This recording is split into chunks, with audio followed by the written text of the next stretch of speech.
Salut à tous, bienvenue dans ce nouvel épisode de Podium. On est à l'épisode 5 aujourd'hui. Ça fait exactement un mois qu'on a commencé cette aventure Podium. Et je voudrais revenir aujourd'hui sur quelques chiffres. On nous demande beaucoup, tiens voilà, est-ce que ça marche, est-ce que ça marche pas, est-ce que beaucoup de gens vous écoutent, ou est-ce que les gens vous écoutent? Est-ce que c'est quelque chose qu'on devrait faire? Donc je voudrais simplement en toute transparence partager avec vous quelques chiffres aujourd'hui. Je les reprends ici. Donc comme vous l'avez vu, on a le podcast en version audio qu'on a sur les différentes plateformes, on a en version vidéo qu'on poste sur YouTube, et on découpe des petits morceaux de ce podcast pour le poster sur LinkedIn, pour le poster sur TikTok et sur Facebook notamment. Je vous donne quelques stats ici. Donc depuis qu'on a commencé il y a un mois, sur TikTok, on est à peu près à 4500 vues. On s'y attendait pas trop. Pour tout vous dire, il y a une des vidéos qui a pris plus d'ampleur que les autres et qui fait 80% des vues. Pourquoi elle a pris plus que les autres? Un peu difficile de le dire aujourd'hui, mais voilà, pour du contenu purement B2B, on voit que sur TikTok, il y a quand même de la vue, 4500 vues. Au niveau de LinkedIn, c'est là qu'on a le plus d'envergure ici avec le podcast. Donc sur toutes ces petits bouts de vidéos que vous voyez qu'on poste, on est arrivé ici au bout d'un mois, Jérôme et moi-même, à environ 11 000 vues de ces vidéos. Donc c'est quand même pas mal pour un épisode qui est une fois par semaine et qu'on découpe en petits morceaux. Donc ça montre qu'il y a quand même un intérêt dans ce qu'on raconte, donc ça fait plaisir. Au niveau des versions plus longues, donc au niveau du podcast et de l'écoute audio, on a un peu plus de 20 écoutes. Au niveau des vues de vidéos YouTube, on a un peu plus de 60. Et au niveau des écoutes entières sur Facebook, on est à peu près à 50. Donc vous voyez, le format long c'est un peu plus difficile de le consommer. Voilà, il faut avoir 20 minutes de son temps pour pouvoir le faire. Les formats plus courts génèrent beaucoup plus de vues. Mais c'est pas grave, c'est un peu dans cet esprit-là qu'on l'avait fait. C'était produire du contenu, pouvoir le découper, pouvoir le partager sur d'autres plateformes et faire grossir finalement ce podcast. Donc on est assez content des résultats. Tout ça sans budget marketing, à part le budget et le temps qu'on passe pour la réalisation du podcast. Mais il n'y a pas encore de promotion. C'est-à-dire on fait pas encore de paid sur le podcast pour le promotionner. On va commencer à le faire ce mois-ci.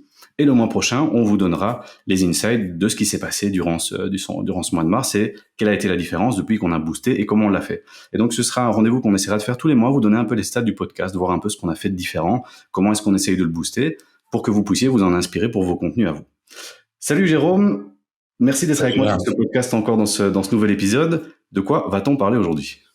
Alors, nos 3 sujets du jour, on commence dans le désordre ou dans l'ordre, ça dépend comment on va les redécouper après, mais donc on va d'abord parler de Google qui vient d'annoncer ou qui voudrait mettre en place, en tout cas, une restriction du tracking des applications qui tournent dans Android. Donc, tu nous diras un petit peu ce que tu en penses et de quelle manière ça vient rejoindre ce qui avait déjà été fait l'année dernière au niveau d'Apple. Ça, c'est le premier article. Le deuxième, on va parler de l'introduction des Reels, donc ces formats inspiré de TikTok qui était déjà sur Instagram et qu'on va retrouver prochainement sur Facebook. Et le dernier article qu'on verra aujourd'hui, c'est l'étude des données au niveau de tout ce qui est data en Belgique, tout ce qui est digital. Donc l'étude belge est arrivée, est sortie, et là on a reçu les 100 slides qu'on a analysés pour vous et on vous en dira un petit peu plus. Très bien, je te propose de partir sur ce premier article ici, que je pense, c'est un article qui est paru sur PC Mag et qui dit la chose suivante. Google a annoncé vouloir réduire ce qu'on appelle le cross-app tracking, donc c'est-à-dire permettre à des applications de vous traquer sur vos téléphones entre différentes applications sur Android. Je vous en avais parlé, c'était la semaine passée, je pense, ou la semaine d'avant, du fait que la capitalisation boursière de Facebook avait vachement baissé et on avait évoqué Android, on avait évoqué iOS. Qu'est-ce que iOS avait fait? Quand vous arriviez sur votre iPhone, vous aviez ce pop-up qui s'ouvrait en vous disant voilà, est-ce que vous acceptez que cette application vous traque? Et vous pouviez tout simplement répondre non. Donc ça avait fortement impacté Facebook, qui évidemment compte sur cette data. Eh bien, exactement un an après, Google semble embrayer le pas à Apple pour aller dans la même voie, c'est-à-dire qu'apparemment il vous demanderait à l'ouverture des applications, que ce soit Facebook ou autre, là on prend le cas de Facebook, mais un pop-up qui vous demanderait, voilà, est-ce que vous acceptez d'être traqué par cette application que vous ouvrez sur votre Android? Quand on voit l'impact que iOS a eu sur Facebook, on peut se dire que si Google fait pareil, ça va être un vrai raz-de-marée au niveau pour Facebook, clairement. Est-ce que c'est pas une stratégie de Google aussi pour enfoncer un peu son compétiteur Facebook au niveau de la publicité? On peut le penser. On ne sait pas encore exactement où se placer. On va voir quand est-ce que cette nouvelle technologie sera en place. Est-ce qu'ils vont vraiment l'appliquer ou est-ce que c'est un coup marketing? On ne sait pas encore trop, mais il va falloir se méfier parce que si réellement ça entre en place et que ça fonctionne de la même manière que ça fonctionne aujourd'hui sur iOS, eh bien on va pouvoir se dire que les audiences Facebook vont encore perdre en qualité. Le tracking sur Facebook va être encore plus compliqué puisque évidemment énormément d'utilisateurs utilisent Facebook, Instagram et autres sur leur smartphone. Voilà, Jérôme, je sais pas trop ce que t'en penses. Est-ce que ça sent pas un petit peu le roussi cette histoire pour nos amis de Facebook? Est-ce qu'ils vont pas devoir justement aller un petit peu plus loin dans leur recherche pour voilà ne plus se baser uniquement sur du tracking et des cookies pour proposer des audiences, mais peut-être aller un peu plus loin. Qu'est-ce que t'en penses? Mais déjà, premier point, on a beaucoup parlé de l'introduction de l'iOS 14. Donc, c'était la mise à jour d'Apple qui a justement introduit la limitation du tracking dans les applications. Sauf qu'Apple, en termes de volume, mais c'est pas le device principal qui est utilisé par les gens pour aller sur Facebook. Donc, on a déjà vu qu'avec une minorité, on avait un impact élevé. Donc ici, j'ose même pas envisager l'impact que pourrait avoir de l'introduction de cette mesure dans Android, qui représente honnêtement beaucoup plus en termes de trafic. Donc là, ça va être majeur. Facebook avait déjà essayé de trouver certaines autres manières de pouvoir traquer les gens avec la Conversion API. Donc je suis curieux de voir effectivement comment eux vont bouger. Est-ce qu'ils vont aller dans des systèmes un peu à ce que propose Google, ce dont on avait parlé les dernières fois, avec des grandes catégories d'intérêt, des choses qui sont beaucoup plus larges. Est-ce que Facebook va aller de nouveau, et on en avait parlé aussi, dans un déséquilibre en termes de campagne, en disant bah, c'est plus tant la technique que la création qui va être mise à l'œuvre. Donc je suis curieux de voir de quelle manière eux vont réagir, mais c'est clairement un coup de plus, un coup de canif en plus qui est donné dans la réputation de Facebook, dans son business model. Donc les temps idéaux et magiques qu'on avait sur Facebook, mais honnêtement, c'est un petit peu révolu. Donc, à voir ce qui va se passer par la suite. Ben Jérôme, je te propose d'embrayer sur le second article de ce podium aujourd'hui, les Reels dans Facebook. Peux-tu nous en dire plus? Oui. Alors, c'est Adam Mosseri qui a révélé l'information. Alors, Adam Mosseri, c'est peut-être un nom qui vous dit absolument rien. Et pourtant, vous devriez aller suivre ce profil sur Instagram, surtout. Donc, c'est le patron, en fait, d'Instagram. Il était avant responsable de l'algorithme chez Facebook. Et le contenu qu'il partage sur son compte Instagram est un bon mélange entre sa vie quotidienne. Il est papa, il a des enfants, il montre un petit peu tout ce qu'il fait. Mais à côté de ça, il a aussi, étant parlé en intro justement, du côté sur TikTok, on peut aussi faire du contenu business. Sur Instagram, on peut le faire aussi. Et donc, il va de manière très transparente, très américaine, faire des sessions de questions-réponses, prendre la parole face caméra en disant pour la communauté, on a pensé à telle fonctionnalité ou telle fonctionnalité. Et la dernière en date dont il a parlé, c'est effectivement l'introduction des Reels, qui étaient déjà présents sur Instagram, qui était un format mais qui sont venus concurrencer TikTok. On va les importer dans Facebook comme on les avait ici pour le moment dans Instagram. Un petit peu, l'histoire se répète. On avait ça avec les stories. On a d'abord copié la fonctionnalité des stories qui était ce qui faisait le succès de Snap. On l'a pris dans Instagram pour tester. Ça a bien fonctionné. On l'a dupliqué dans Facebook en mettant tous les moyens techniques possibles pour faire en sorte que les gens accrochent à ce contenu. Et quand je dis tous les moyens techniques possibles, plus que probablement, le format Reels dans Facebook va être surpondéré, va avoir une visibilité au-delà des standards que vous pourriez attendre sur du contenu normal. Donc ici, il y a déjà quelques profils qui l'ont. C'est un déploiement qui est progressif au niveau des comptes. Les pages d'entreprise ne l'ont pas encore, mais il n'y a pas de raison que ce soit une fonctionnalité qui soit réservée uniquement au profil personnel. Donc ça arrive. À voir ce que ça va raconter. Je ne sais pas ce que toi t'en penses, Julien, mais je pense que c'est de nouveau une nouvelle tactique, une nouvelle manière de Facebook d'essayer de gagner de la visibilité, de contrecarrer certains concurrents. Et donc, je suis curieux effectivement de voir à quoi ça va ressembler et de quelle manière les gens vont l'adopter ou pas. Écoute, ce que j'en pense, c'est, on l'a vu dans le passé, quand Facebook voit un compétiteur qui a une fonctionnalité nouvelle, premièrement, il essaye de l'acheter. S'il peut pas l'acheter, il lui pique la fonctionnalité, il la remet chez lui. Ça, c'est la première chose. Donc, comme tu le mentionnais avec Snap, eh bien, ils l'ont repris sous format story. Ça a fonctionné sur Insta. À titre personnel, j'ai trouvé que ça a été un flop total sur Facebook, comme ça a été le cas sur LinkedIn, qui avait tenté de le faire aussi à un moment donné. Je pense que c'était une fonctionnalité qui était native à Instagram et ça faisait sens. Ça ne le fait pas sur Facebook. Et je pense que ce format Reels, personnellement, je ne vois pas vraiment l'intérêt de le mettre sur Facebook déjà dans un cadre d'audience. On a vu, et tu en parleras peut-être tout à l'heure dans les statistiques belges des réseaux sociaux, c'est que l'audience a vraiment shifté, l'audience notamment plus jeune, se dirige plus vers du Instagram, vers du TikTok, vers du Snap depuis longtemps. Et on remarque que sur Facebook, maintenant, on a une audience qui est un peu plus âgée. Et donc, est-ce que cette audience un peu plus âgée va vraiment adhérer à ce format Reels, qui est vraiment dans l'instantanéité, dans la création de contenu, dans le côté fun, dans le côté danse, comme tu peux avoir sur TikTok. Est-ce que ça va marcher sur Facebook? Je suis pas convaincu. Après, je suis assez d'accord avec toi. Je pense que c'est une manière pour Facebook d'essayer de rester dans la course et de se dire, voilà, je peux pas trop me faire distancer par TikTok, alors je vais essayer de reprendre ça et de le mettre sur mes plateformes à moi, puisqu'ils ont quand même la force du groupe. Maintenant, voilà, on verra dans le futur. Et comme tu dis, ils le boosteront sûrement au départ. C'est un peu ce que YouTube fait avec les shorts actuellement. Ils boostent à fond les shorts pour que les utilisateurs utilisent ce format court. Est-ce que ça va fonctionner ou pas? Je pense pas que ça va être la grande nouveauté. Les Reels fonctionnent très bien pour moi, je trouve, sur Insta.